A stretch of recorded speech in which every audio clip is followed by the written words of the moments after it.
Hi, I'm Bob. We have seen from the last video that a price change causes a movement along the demand curve.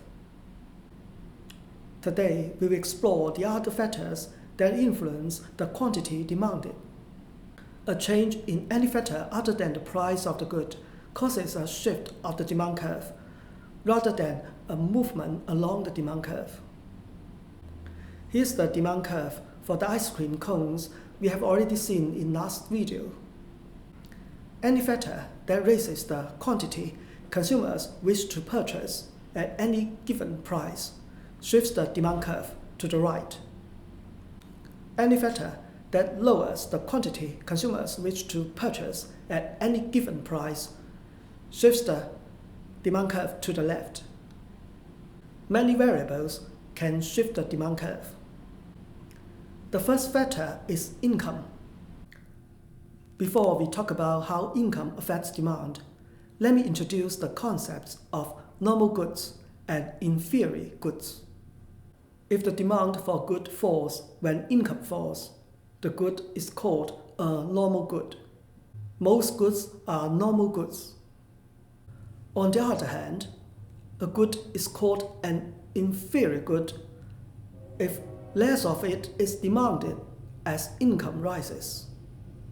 An example of an inferior good might be the instant noodles. Very poor people eat in large quantities because they cannot afford meats or other foods. When their income increases, they consume fewer instant noodles and more other foods. The quantity demanded of instant noodles decreases as income rises. In our cases, the ice cream is a normal good. As you can see, I buy 2 ice cream cones per week at the market price of $2. As my income increases, I will buy 3 per week at that price. My demand curve for ice cream shifts to the right. If my income decreases, I will demand only 1 ice cream cone per week at that price.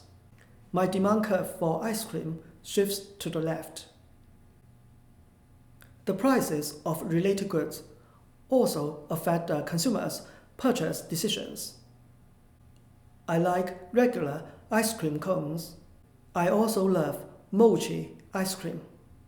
If mochi is on sale, I will probably buy more mochi and fewer ice cream cones, because they're both cold, sweet, and creamy desserts, and they satisfy similar desires. When a fall in the price of one good, mochi in this case, reduces the demand of another good, ice cream cones in this case, the 2 goods are called substitutes. So, when the price of the substitute rises, my demand curve for the ice cream cones shifts to the right. When the price of the substitute falls, my demand curve for the ice cream cones shifts to the left. Let's consider another situation. If I always eat ice cream cones with the oolong tea, what happens if the oolong tea's price drops? I will probably consume more ice cream cones because I will buy more oolong teas, and oolong teas and ice cream cones are always consumed together. When a fall in the price of one good raises the demand of another good, these 2 goods are called complements. When the price of the complement falls, my demand curve for the ice cream cones shifts to the right. When the price of the complement rises, my demand curve for the ice cream cones shifts to the left. Consumers make purchases based on their tastes. Consumers buy goods and services they like. Advertising can influence people's tastes. If consumers are convinced that one product is healthier or better than others, they will buy more, and the demand curve for that product shifts to the right. Government rules and regulations also affect people's purchase decisions. If the sales tax on ice cream increases, I have to spend more on it, which will reduce my demand for ice cream. My demand curve for ice cream cones will shift to the left. A tax cut on ice cream, on the other hand, will shift the demand curve to the right. Finally, our expectations about the future may affect our demand for good or service today. If we expect to earn a higher income next month, we may choose to save less now and spend more of our current income buying ice cream. The demand curve shifts to the right. If we expect the price of ice cream to fall tomorrow, we may be less willing to buy ice cream at today's price.